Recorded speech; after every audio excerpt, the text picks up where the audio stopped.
大家敬重的刁院士以及 Dr. Mason 对，以及弗兰哈瓦伊的以及简所长各位贵宾大家好的，非常高兴参加这一个的会议的，而且这个总体经济计量模型研讨会是1995年来在刁院士蔡院士以及各位学界的先辈的奔走之下成立的，今年是第23个年头，已经成为我们国内经济计量模型相关学术研讨的一个重要平台相关的一个讨论的结果对于我们国内的一些总体经济与计量方法都非常有注意，而且也有处于行政院主计总处的一些工作。今天的主题是讨论人口与总体经济学，这个正好呼应了我们国家目前的一个情况，因为从今年2月起我们65岁以上的人口就已经超过那个15岁以下的人口，已经达到所谓那个老年化指数突破100的那个警戒线的。那学术界非常注意这个人口问题。今天借由这一个会议对于我们这个社会快速的高龄化 aging 以及经济成长受限劳动人口减少而且造成劳动市场、劳动生产力以及这个受雇人员的薪资的一个冲击是一个非常的大今天的研讨会可以提供我们一些很好的建议的。那过这个学界的研究我们希望说是有政府的一个那个基础统计的 evidence base 的那一些统计资料，作为一个学界研究的一个后盾的。那主计总处会在这方面继续努力的，也希望各位这个先进给予我们指教的，我们会乐于的这个是接受各位的指教的也请各位多多支持行政院主计总处。今天的研讨会，这一次的研讨会的这个有10个场次，大概有30多篇论文的。那我们最后还是非常感谢这个简所长、各位院士以及各位学界的支持，谨祝大会顺利成功。谢谢各位。谢谢主计长。接下来我们邀请刁景环院士为我们开幕致辞。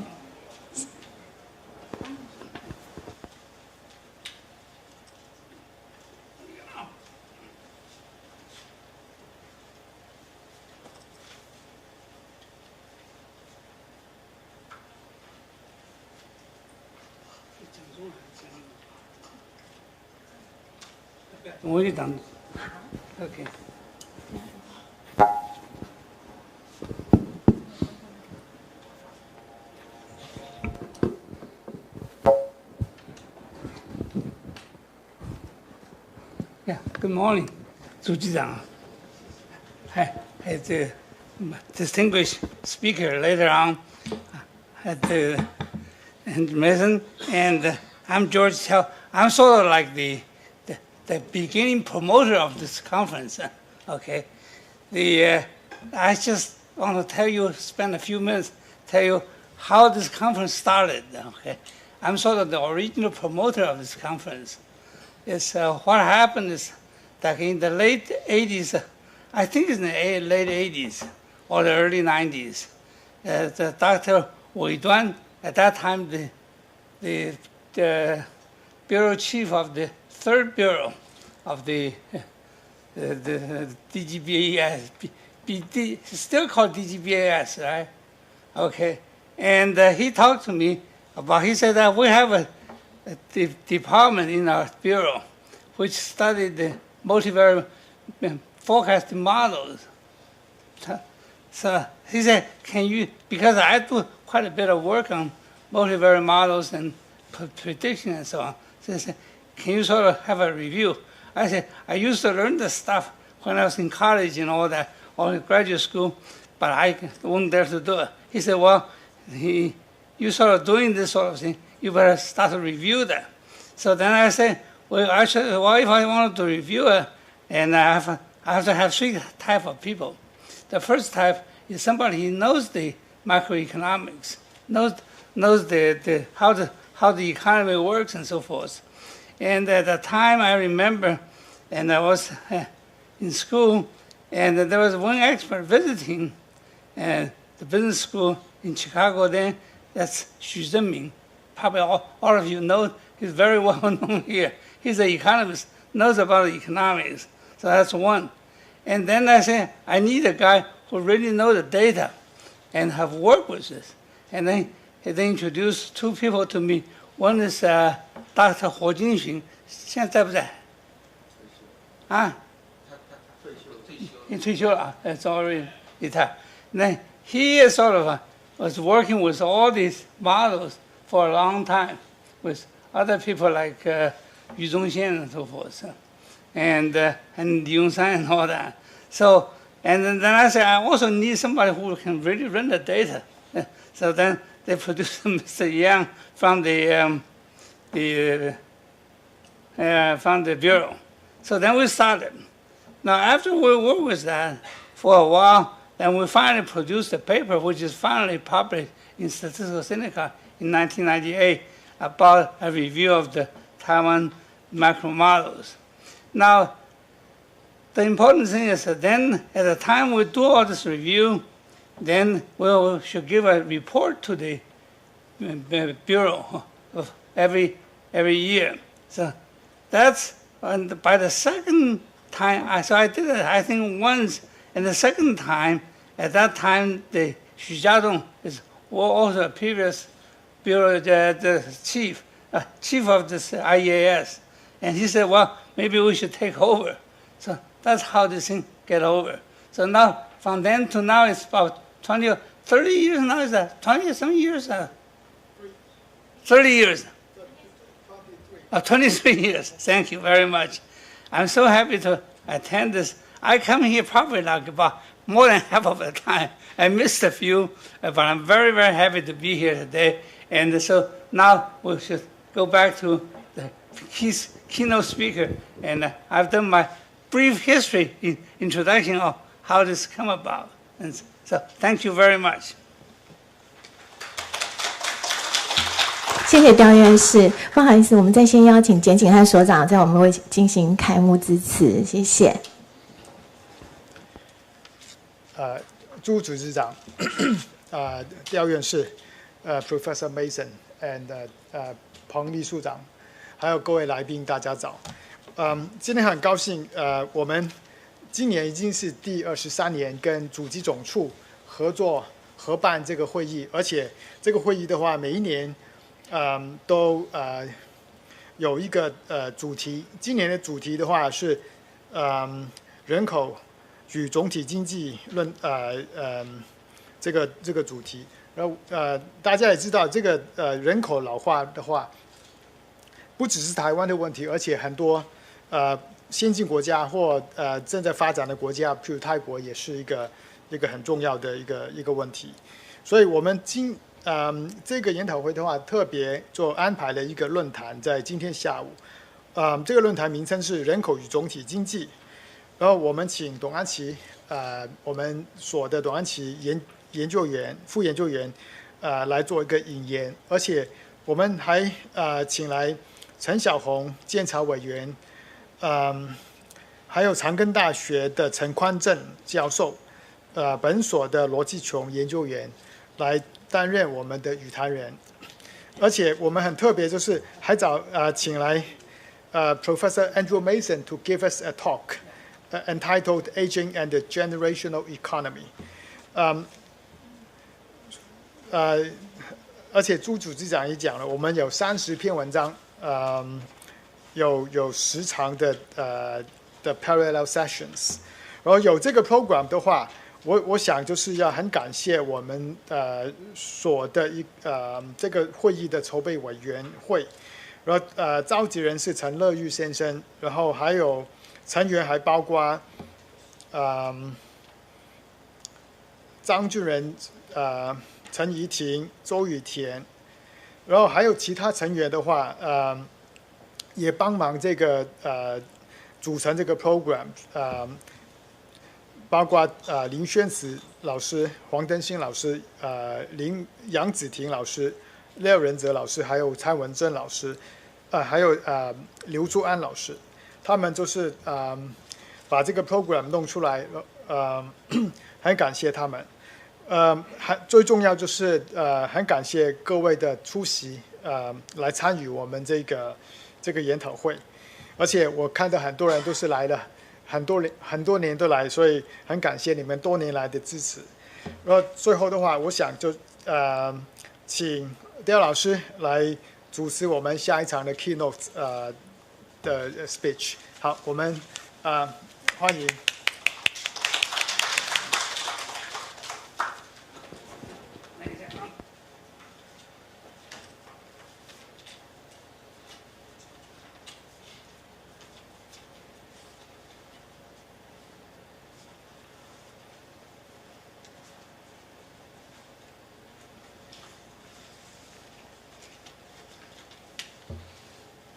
Ladies and gentlemen, thank you. So I'm here again, and to start the keynote speech session.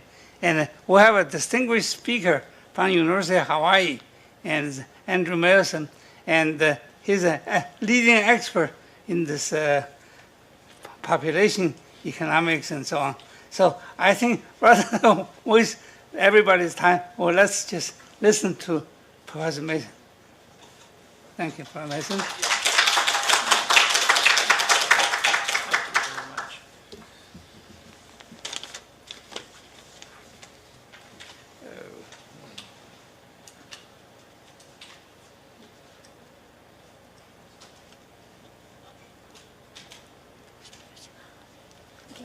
Here's the PowerPoint hand. Okay. All right.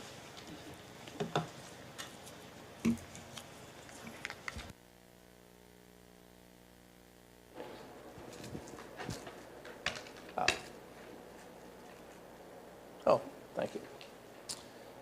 Well, it's a pleasure to be here and to be back to the Institute of Economics. I've had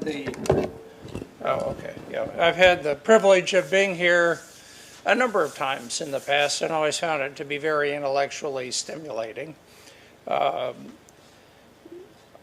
me apologize that I do not speak Chinese, and so I hope you will tolerate my ignorance, but still find what I have to say interesting. So there's a lot of people that have contributed to the material that's in this talk, and so I wanted to acknowledge these individuals. A lot of the information that I'm going to present is based on a project that goes by the name of National Transfer Accounts that Ron Lee and I and An Chi Tung and several other people started about 15 years ago to try to improve the way that we link demographic data to economic data at the macro economic level. This has been a very decentralized effort where we've developed tools and methodologies, but we've recruited people from countries around the world. And more recently, we haven't had to recruit people. They've come to us and said that they would like to be involved in this project. And currently, we're estimating accounts for over 80 countries. For many of those countries, the data are not yet available, but there are data available for about 40, a little over 40 countries, including Taiwan, on the NTA website that's listed here. And then there's a lot of other data there and methodology and books and papers and things like that you may find of interest. So I come from a population demography economics background. My degree is in economics, and so when I talk to a lot of people who think about aging from a demographic perspective, but I tend to think of it from an economic perspective. So, you know, what is it that we mean when we say a society is aging or we're aging as individuals? Well, the life cycle is fundamental to that. We know that there are these extended periods of life when we are young and when we are old. Well, we're underdeveloped. We start out underdeveloped and we develop, and then when we're old, we start out developed and we become less developed, less efficient, less productive over time. And so we have these extended periods during which we are at the beginning and the end of life, where we're consuming a lot more than we produce through our labor. And then there's an intervening period of life during which our production through our labor exceeds our consumption. And as far as we can tell, this is a universal pattern in contemporary societies. Now, there are some traditional societies, hunter-gathering societies, for example, where people produced as much as they consumed until the day they died, more or less. But that's no longer true. And so, along with the life cycle, of course, we have these systems that we rely on to reallocate resources across age. We can only consume more than we produce during youth and during old age because we have ways of shifting resources across the life cycle. And I'll have more to say about that as we go along. So when we combine that with the demography, we get some very interesting things that are going on. We know over the demographic transition that population age structure changes a lot. We go from very young populations, we're in the middle now, we're eventually going to have very old populations. And this interacts with the economic life cycle to affect macroeconomic outcomes, including economic growth, the distribution of resources across age groups, and all of these systems involved in reallocating resources. So that would include families, it would include governments, and it would include financial markets. So to try to give some concreteness to this, let me present the U.S. life cycle as we measure it. So these data are from 2011. They were constructed by Ron Lee and Gretchen Dunhauer, and I'm borrowing the results from them. This shows age. Well, this shows age. And what happened to that? Oh, you haven't. No, I was, well, okay. That doesn't, all right. Okay, I'll do that. Okay. So we have age along the horizontal axis, and then on the vertical axis we have U.S. dollars in thousands of dollars. So this shows labor income for the U.S. It starts up at around age 15. It reaches a peak pretty quickly, and then it's fairly flat at around $54,000, I think. And this is not a wage profile. This is different than what you often see. It incorporates age variation in labor force participation, hours worked, unemployment, and wages. So it's the average labor income averaged over all people, whether they're working or not.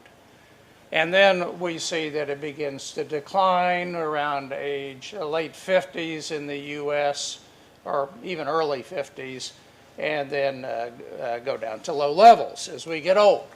And then this is the consumption profile. This is a very comprehensive measure. It includes both private and public consumption. And it is by single year of age. So we have taken household data and allocated it to members within the household to calculate consumption of 0-year-olds or 1-year-olds and consumption of 80-year-olds, irrespective of whether they're co-residing with their adult children or living on their own. And it also includes public consumption. For example, it includes spending on education and health care, and this is estimated, we assign it to the individuals that we believe are the ones who are actually consuming the goods and services. So this includes everything, all elements of consumption.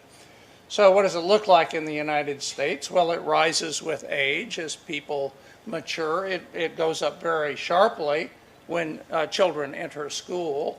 Not as sharply as in Taiwan or Japan or Korea, but it does go up sharply in the United States. And then it comes back down a little bit, and then we see this remarkable steady rise in the U.S., which is not particularly typical. At these older ages, it rises very steeply, and this is healthcare spending and long-term care spending. But we also see this rise that's emerged in the last 20 or 30 years in the U.S., where people in their 50s and early 60s are consuming a lot. And this is not healthcare spending. That's not what explains what's going on. I don't spend a lot. Well, when I was in my 50s and 60s, I didn't spend much on healthcare, but I was consuming a lot. I was going on vacations and having fun because I wasn't raising children anymore. Maybe that explains it. We don't really know. But we see this in the U.S. So that's what the life cycle looks like. Now, it varies a lot depending upon the level of development. So this uses the data that I referred to earlier. In order to facilitate comparison across countries, we've normalized these data by expressing them relative to the average labor income of people in the 30 to 49 year age group. Okay, so you can see that it has a value of about 1 for the 30 to 49-year-olds, and then it's either lower or higher than that depending upon how much people at a particular age earn relative to people 30 to 49. So what do you see here? Well, one thing that has surprised us, if we look at low-income countries, well, it didn't surprise us. We thought that people who were very young in low-income countries, this is like sub-Saharan Africa to a great extent, would have high labor income. But a surprising thing is that once we get out of these very low ages, labor income is actually low in low-income countries, that people in their 20s and early 30s are doing quite poorly in low-income countries relative to prime-age adults. So the first time I saw this, I was very surprised. It's not what I expected, and I really was skeptical. But then I see this produced over and over again in low-income countries, and a lot of it has to do with poor employment opportunities for young people in many of these countries. So this is a very serious problem. Now the other, more along the lines of what we would expect, we see that labor income is relatively high in low-income countries and lower middle-income countries. Well, let's just skip to the high-income countries, and so that's the blue, and you can see that labor income starts to rise later, and it starts to decline sooner. So we have this compression in the labor income profile that's occurred over time. And well, if we go then to the consumption profile, again, the low-income countries have a very surprising pattern. Now, it doesn't surprise me that children are consuming relatively little in these countries because there are very large families. People have a lot of kids, and so the resources available to children are naturally, and their parents are naturally less.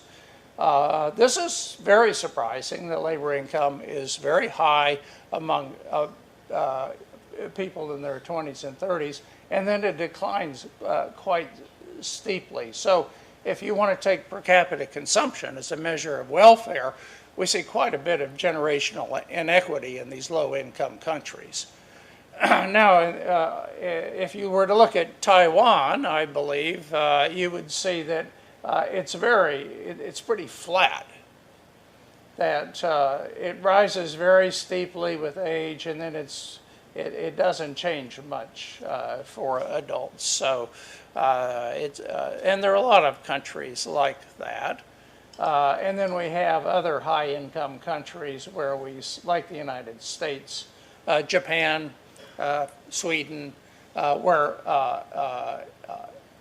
consumption rises quite sharply at older ages. A lot of this has to do with healthcare and long-term care. If there are questions, by the way, fine with me for you to interrupt. Okay, so that's the life cycle that we talked about being fundamental, and then the other side of the life cycle is there has to be a system for reallocating resources across age, and there are only two economic mechanisms by which this can be accomplished. One of them is transfers. So people who have a lot can give things to people who don't. So this includes food and clothes and housing that's provided by parents and in some cases grandparents to their children. And maybe the flows may go to older individuals. And then we have public transfers. So we tax people who are often in the prime of their working years, and we use that to fund education, health care, social pensions, and that sort of thing. So that's one important mechanism. The other is what we call asset-based reallocations. So what does that include? Well, in the U.S., it includes young people who are borrowing money to support themselves. They're taking out student loans. And sometimes they're relying on credit card debt to do that. So that's one way to use assets in order to fund the life cycle gap between what you're consuming and what you're producing. And then we have forms of life cycle saving. So it could be a funded pension system, for example, personal savings that one engages in when young and then dissaves when old, or one can use the asset income. We have owner-occupied housing. So I'm going to pay off my house in 2 months and then live there for the rest of my life. So that's one way in which I have been able to reallocate resources over my lifetime to deal with the old age problem. So what do we do in the United States? So this shows those two economic mechanisms broken down public and private. So let's look first at children, and what do we see? Well, the yellow is public transfers. The gray, brown, whatever that color is private transfers. In the U.S., private transfers are a bit more important than public transfers for children. This is generally true. Hungary is the only country that I know of in which public transfers to children exceed private transfers to children. And then if we look at the old ages and asset reallocations, they only play a bit of a role later, for kids in their late teens and 20s. And then if we look at old ages, what do we see? Well, first let's look at the transfers. So public transfers are very important. We have publicly funded health care in the United States, not long-term care too. Well, we have some long-term care.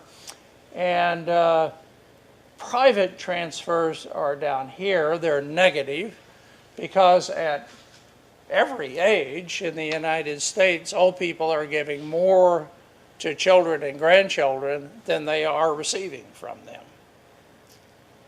And so if in the U.S., if you have kids thinking they're going to support you in your old age, well, they're not going to do it in a material way.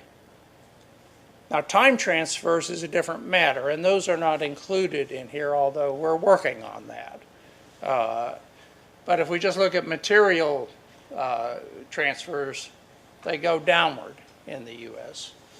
And then, so what are the elderly relying on in the U.S.? Well, they're making they're relying heavily on private asset-based reallocations. Okay. So just to formalize this, I don't want to go over in great detail, but this is the basic flow identity that is incorporated in those graphs that I put up. And so on the left-hand side, we have inflows or resources that people have at every age. So what do they have? They have income from their labor, YL, income that they earn on assets, YA, and then they have transfers that they receive. And that's it. That's the only kinds of inflows that one can have. And then on the outflow side, we have consumption, saving, and transfers that one gives. And keep in mind, when I say transfers, I'm including taxes, for example. And so we like to emphasize the life cycle, so we've rearranged all of this, and we end up then with this last equation, where on the left side we have that life cycle graph that I showed you, and on the right-hand side we have transfers and asset-based reallocations, which can be decomposed, public and private, in other ways. Okay, so that's flows. Now there's also wealth that we can think about and we care about. People talk about this. How will aging affect wealth? How will it affect the amount of people that are investing in the stock market? Or how will it affect the demand for housing? So this is something that is of fundamental interest to economists. And so we can do some, all the things that I'm going to present here are going to be fairly simple kinds of calculations that we can do with these data. And so the calculation I'm going to do here are going to make some very strong simplifying assumptions. So suppose we began life and we ended life with no wealth. And just to have an extreme example, suppose that we neither received nor gave bequests. And let's go further and say, well, suppose we didn't receive or give transfers. Well, how would we manage that? Well, when you were a kid, you'd have to borrow money in order to finance your consumption. And then you would have to pay it back, and then you would have to save, and then when you were old, you would have to use that saving in a life cycle kind of way to support your consumption. So if people were behaving this way, if this was the world that we lived in, and we had the U.S. 2011 profiles adjusted to satisfy these assumptions, what would wealth look like? Well, you would start at zero by assumption, and then early in life you would go into debt, and at age around 26 or something like that, your debt would peak at around $700,000, and then you would have to begin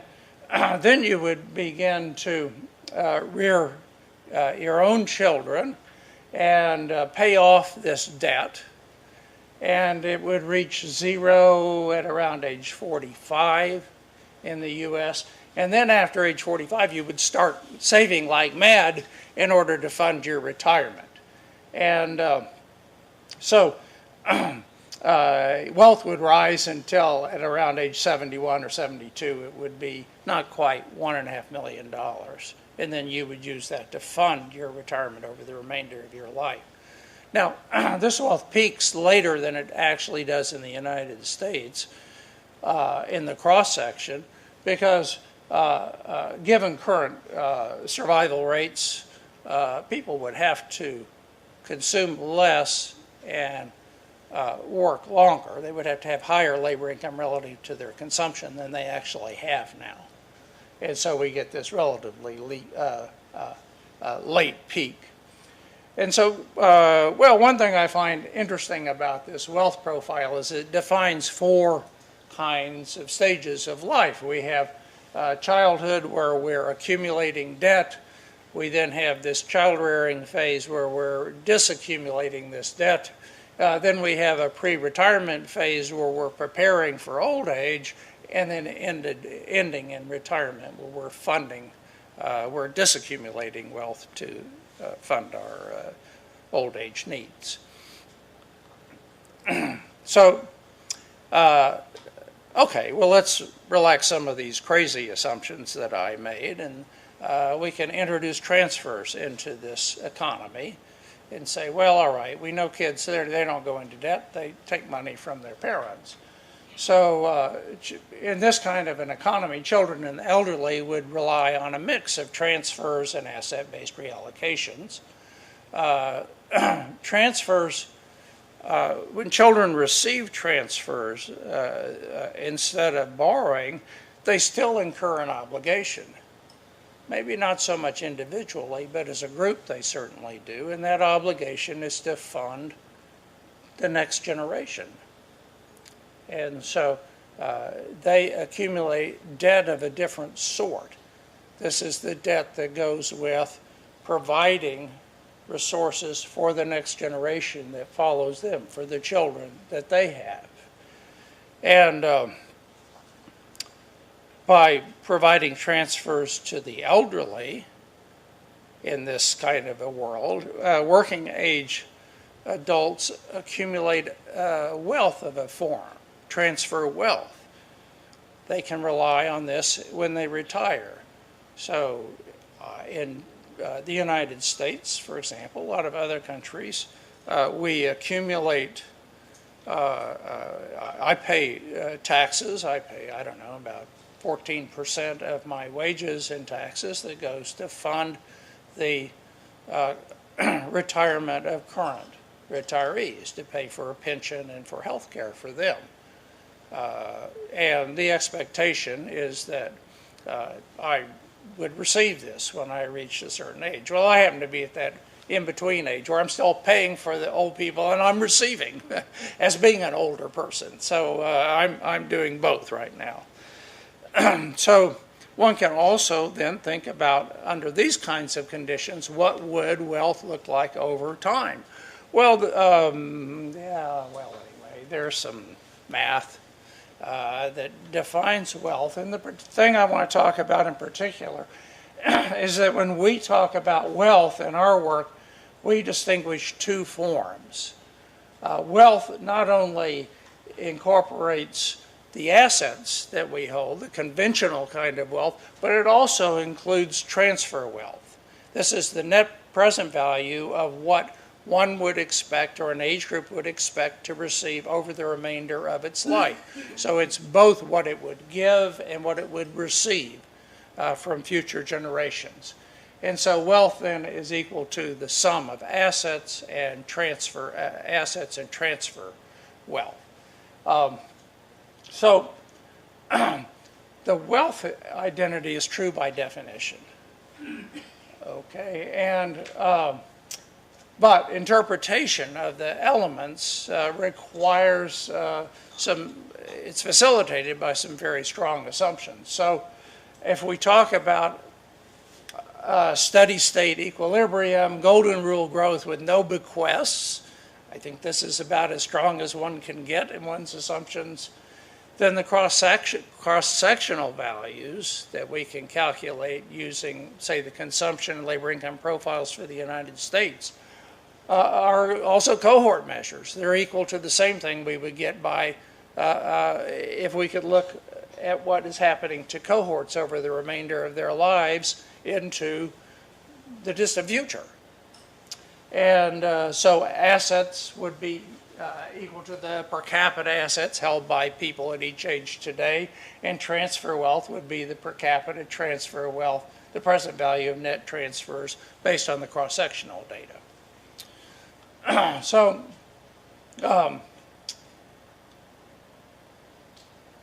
let's see. Okay, so I'm that's the end of that part. Okay, so now I want to get a little bit more practical and talk more about using these kind of tools to understand how aging affects the economy. Whether we talk about, a lot of times we talk about aging in cataclysmic terms, that this is a disaster that's impending, and that seems kind of appropriate in Taiwan, I must say, given how severe the aging is here. But there's a question here of, well, how severe is aging? Is it really cataclysmic? Do we need to worry about it or not? And then there are questions about how do countries deal with old age needs. And that's going to be affected by how aging affects this reallocation system. We know there are going to be strains in these different forms of support that we worry about. So those are the kinds of questions that I want to touch on in the remainder of my talk. This is going to use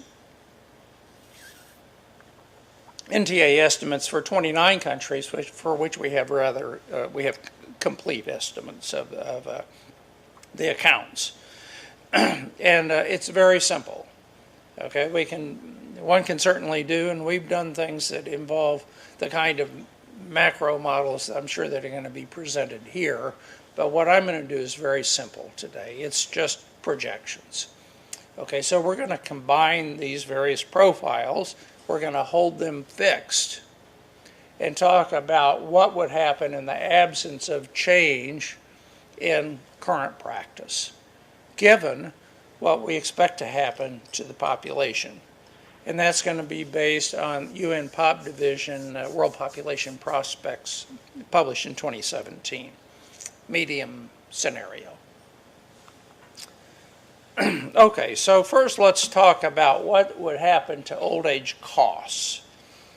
And again, I'll illustrate using results for the US. And so this is the life cycle graph that I put up earlier, but now let's focus on the 65 and older group. And so what are the average flows to somebody 65 and older? Well, they're consuming $59,000 a year, and their labor income is around $12,000 a year, and so they have a gap of almost $47,000 per year that we have to deal with somehow. So what's the flow in aggregate? Well, if we multiply by the population 65 and older, the aggregate flow is $1.9 trillion. What does that mean? Well, I'm going to compare things to labor income for all people combined. And in 2011, that was $9.3 trillion. And so the gap ratio, as I call it, is 20.8%. So what does that mean? It means in order to fund the old age gap between consumption and labor income, I would have to tax labor income at 20.8%. That would be the requirement for funding this. So that's a pretty hefty tax. Now, what's the gap ratio in high-income countries? This is, I don't know whether I have Taiwan up here or not. Yeah, here's Taiwan, just for reference. So Taiwan is not all that old yet, and its consumption is not particularly high in Taiwan, and so that helps. So the gap in Taiwan is about, I don't know, it looks like it's about 16-17% of total labor income. Here's the United States right here at 20.8%. And our aging problem is much less severe than it is in a lot of other countries. Here's the world leader, Japan, and the gap is, 37%, I think. So to fund the gap in Japan would require a tax of 37% on total labor income earned in Japan. And then mostly we see European countries here, and then we start to see a few, here's Uruguay, but these are high-income countries where the aging is most severe. So we can also calculate this for all countries by income group, and we can project it using the population projections, and we can see, well, so for high-income countries, the U.S. was about average, Taiwan was below average, but we can see that there's going to be a very sharp increase. So it's really, you know, we talk a lot about aging now, but boy, just wait. Okay, this is a lot flatter, and it's going to go up very sharply. and approach around 42% of labor income in the absence of adjustment. Well, this isn't going to happen. We're going to have to do something. And we'll come to that. Now, the gap ratio is a lot lower in lower income countries, but note that it's also increasing quite sharply in these countries over the next 2 decades. So they're also going to experience a lot of aging when we look at it from this economic perspective. Okay, so now let's look at I want to, you know, that's what the kind of need is. So then there's a question of how we're meeting this need and what particular systems are going to be strained or affected by changes in population age structure. So again, let's look at the U.S. So this is the graph I put up earlier, and this is the summary for people 65 and older. So the gap was around $47,000. Of every public transfers provided about 16,000, and asset-based flows 32,000. Family transfers, nothing. It was negative. But basically, for the U.S., we're relying about $1 public transfers, $2 on asset-based reallocations. So that's our approach. And this shows the same thing in percentage terms. Now, this is the way that we represent this when we want to look cross-sectionally over time.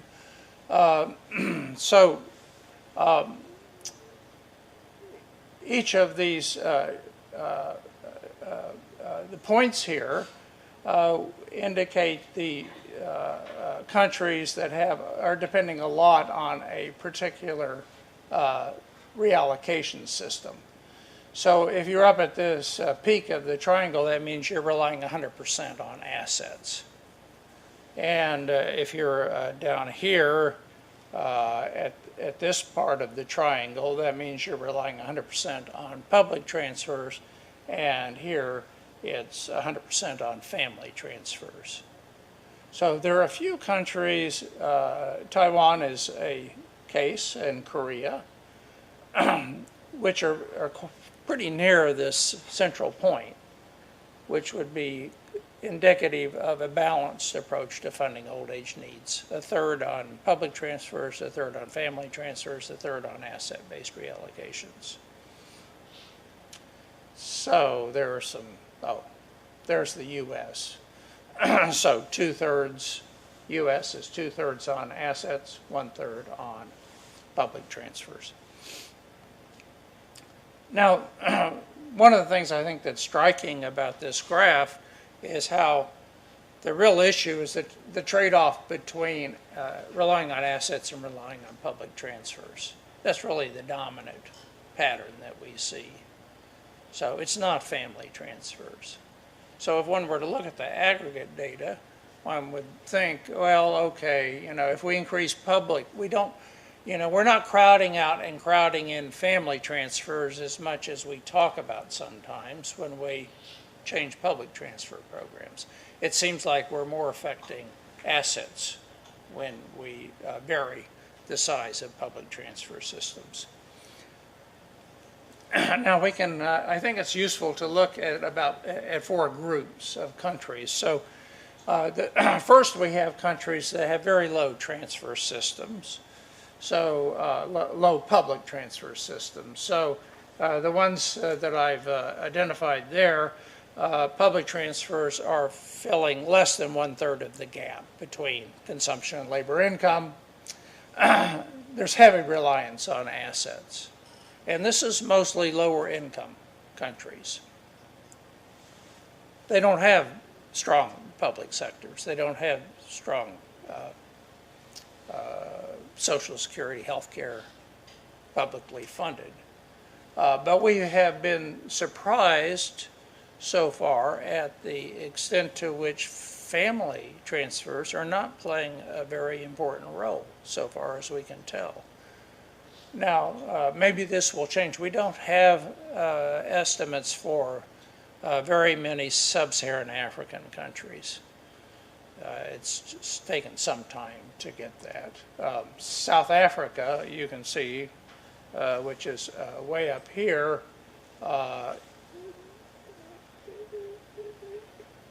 the elderly in South Africa are giving more to their kids than they are receiving. And public transfers are not very important net in South Africa. There's a lot written in the literature about South Africa's pension system, but you have to keep in mind that elderly South Africans also pay taxes. And they're paying as much in taxes as they're receiving in benefits. So net public transfers are close to zero in South Africa. So that's one group, and then we have another group, which I call partially balanced. So in these countries, public transfers and asset-based reallocations account for 1/3 to 2/3 of the gap. And family transfers don't matter. So Anglo-American countries fall into this group. UK, Australia, and the United States are ones for which we have estimates.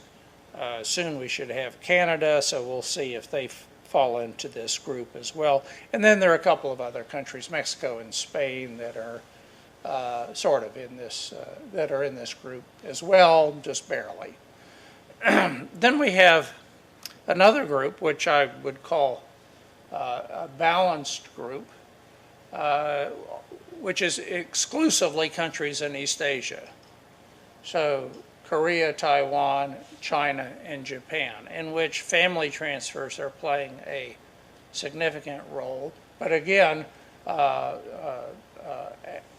public transfers are not funding more than 2/3 of the gap. Should Japan be in there? Well, it's a little hard to say. One reason I include Japan in there is if we look at single year of age data for this, family transfers to older Japanese tend to be quite high. So they're relying a lot on family. If you look at data for the U.S. or for European countries, it doesn't matter what age you look at. I showed you that already for the United States. Net private transfers are negative for U.S. elderly even when they're in their 80s. And we find that generally to be the case, that it doesn't really matter what age you are. In Western countries, you're not going to get much in the way of material transfers, either cash or in-kind transfers that arise from co-residence. Keep in mind, this includes both of those things. And then finally, we have the countries where they have very high public transfer systems. So in these countries, public transfers are filling at least 2/3 of the gap between consumption and labor income. These are mostly European countries, continental European countries, and Latin American countries. So aging has very different implications depending upon where you are, what kind of approach you're taking to the support system. And so these are some simple projections that say, well, suppose that these things stay as they are. The reallocation system in per capita terms doesn't change, but we have changes in age structure. Well, what do we see? Well, the dependence on asset-based reallocations grows very sharply in the lower income countries. So in East Asia, we see a more balanced response to aging, where we see increases in the importance of all three of these systems, but the public transfers grow the most, and they grow very substantially even in these balanced in East Asia. So from around 10% now to around 20%. in 2060, so a doubling. And then we have the Anglo-American, where we see an increase in public transfers of similar magnitude, a bigger increase in asset-based reallocations, and actually a decline in the importance of family transfers, or more negative values.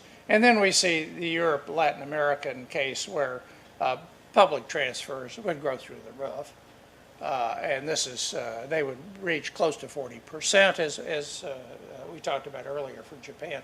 So this is just an impossible kind of outcome that we won't see. And a lot of these countries are instituting reforms and trying to deal with this as we speak. So how do we interpret these things? What do we expect to see? Well, I think there's stories that all of you could tell just as easily as me about what this means. If asset-based reallocations are going to actually rise, there are different ways that could be achieved. One would be to reduce bequests. That could happen. Another would be that people would save more during their working years and accumulate more wealth that they would then disaccumulate when they're retired. That's another possibility.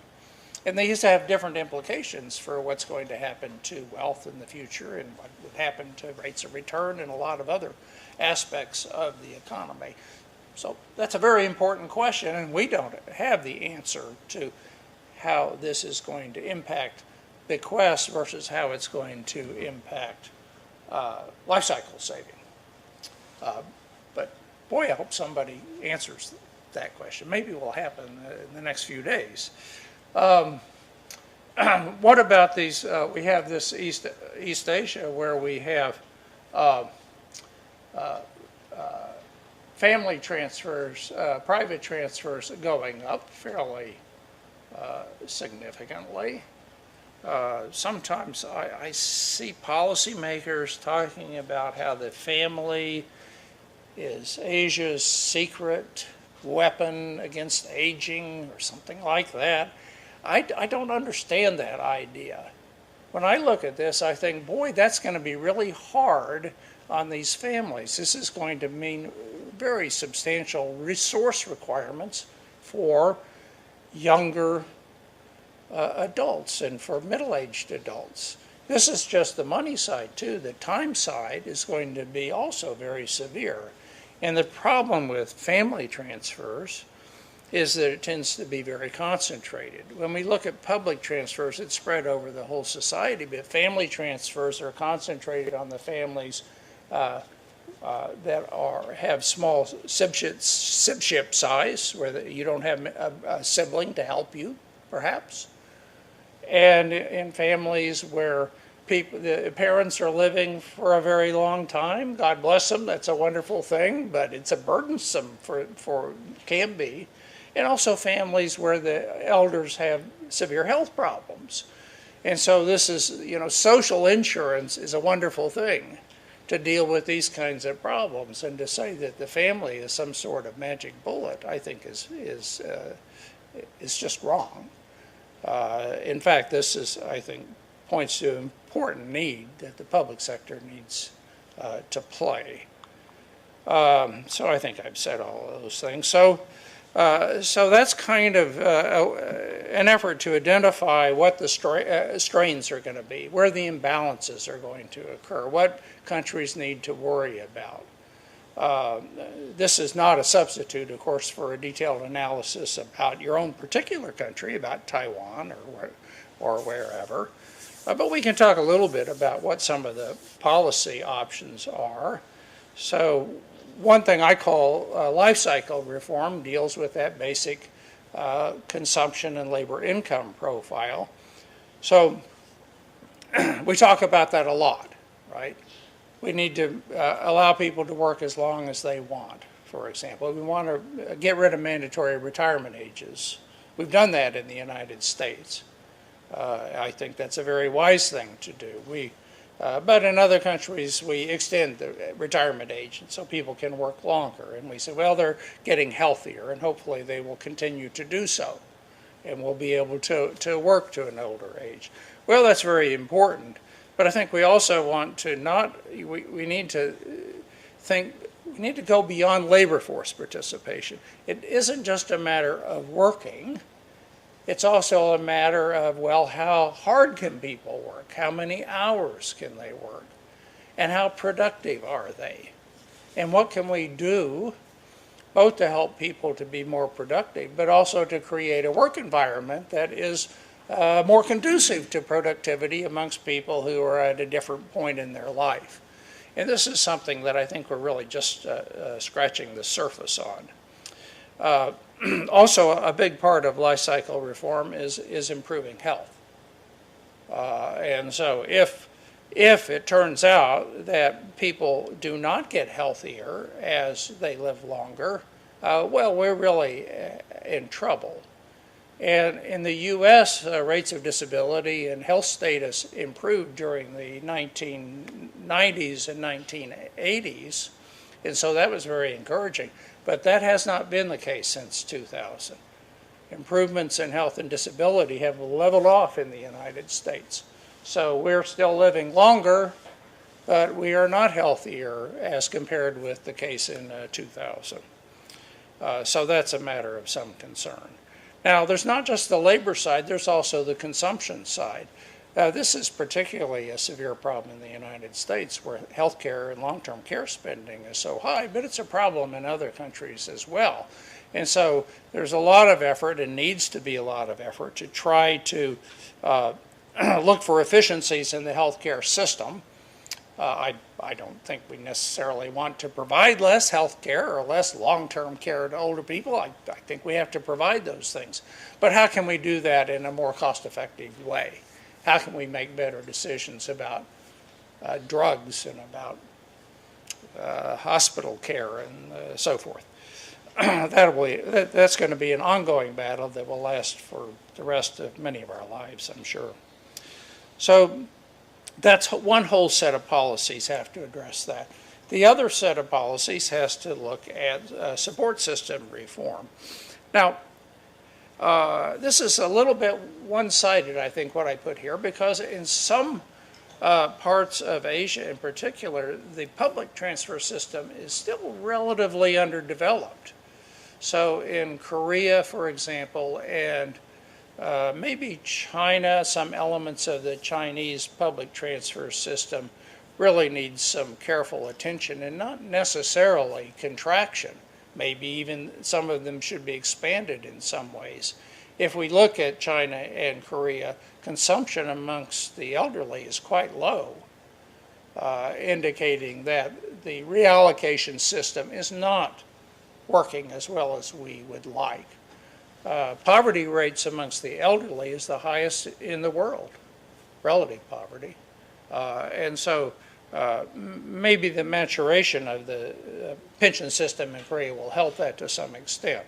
But there needs to be perhaps some expansion of public transfers in some countries. But in other countries, the current systems are not sustainable. And so countries will be looking at how to retrench those programs, and to, I think our data says, forget getting kids to step in and replace what the public sector has previously been doing.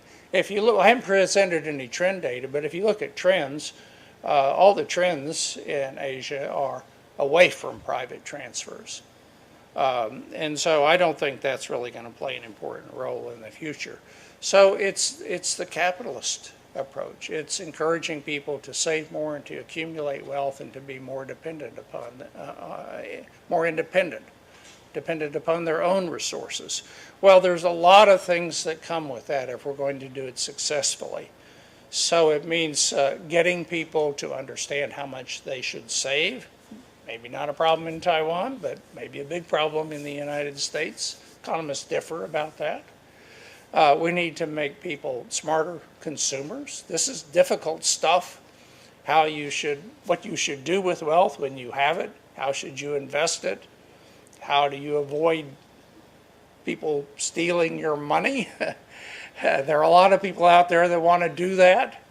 And this, it becomes a particular problem when people become cognitively impaired later in life. And so, how are we going to deal with that kind of a problem? There's also, I think, a lot of issues on the macroeconomic side. We want to have eliminate, to the extent possible, the kind of financial crises that, for example, that we had in 2008. So that means strong macro-prudential policies and other efforts along those lines.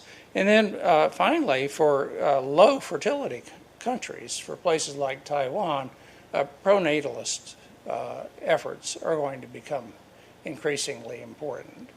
I don't know. What's the total fertility rate in Taiwan right now? 1.17. So that's a bad thing. You don't really want that. And so how do you get people to get married, to have children? And I don't have the secret for that. That's something we're struggling with. Some countries have made some success. France has TFR about 2. They spend 6% of their GDP on supporting children and parents. It's a lot of money. And there's been nothing here about that trying to raise fertility is going to be a very expensive proposition at the same time that aging is going to make increased demands. So, well, anyway, I hope you don't go away feeling too bad. I think we can deal with these problems. It would be a challenge, but it'll provide a lot of work for economists in coming generations. So, thank you. Thank you.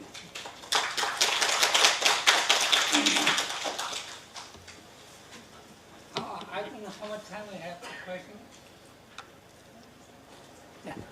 I don't know how much we have time for questioning and so on. 1 minute. We can use 5 minutes of our break time. Officially, this is our break time. But maybe we can open for questions for 5 minutes. I think it's a great talk. Very clear, and I hope that everybody enjoyed it. But we have about 5 minutes for questioning? Yeah, for questions. Yeah, okay. So please say your name and ask the question. We only have a few minutes, okay? I'm sorry. I will just sit there, all right? Please, just say your name and say clearly what your question is. Please? Yeah. So, in face of this low fertility in many countries, do you think it would be good for the government to reduce the subsidies transfers to the elderly and increase the benefit, I mean the social welfare for the young children, families, so that the elderly can save more and families can have more children? Well, okay, so if you look at what's going on in the world, sometimes people worry that there's this generational conflict, and I suppose they've worried most that resources for the elderly are increasing at the expense of resources for children. And we don't see that in our data. We find that transfers and consumption for children and the elderly have both increased as countries have become richer and as they've become older. Now, we're yet to see what happens when aging is at its most severe, so that might change. So what's a good policy, which was really your question? Well, I think one thing to keep in mind is, although we talk about consumption of children, a lot of this is investment. And a good thing that's going on is that we're spending a lot more on health and education of children. And so that's going to make, so when we talk about aging, I tend to think of it as, well, we're substituting having a lot of kids with a little education for fewer kids with a lot of education. So the classic quantity-quality trade-off that started in Chicago, I might add. And so that may help us a lot as long as the human capital investment indeed leads to more productive workers in the future who can provide taxes to support the elderly. So, well, as we always say, it's not a fixed pie, you know, and that there are some important development effects here that are not being incorporated. There are also some economic advantages that come from slower economic growth that go back to the basic neoclassical model that you don't have to devote so much to capital deepening if you have slower growth in your labor force.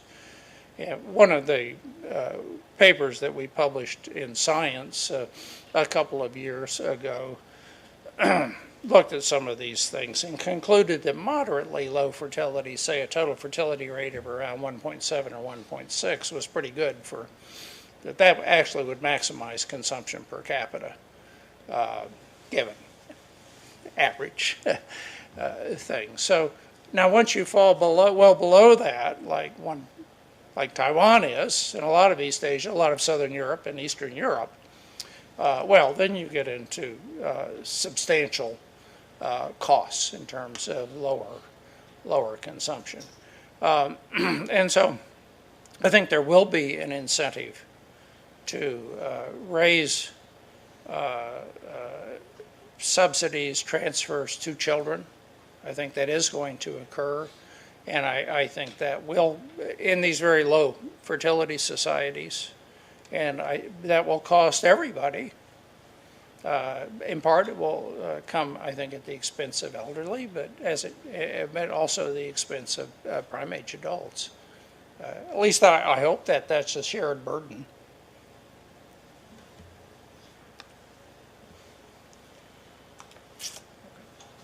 I think we have time for one more question. Anchayas has her hand up.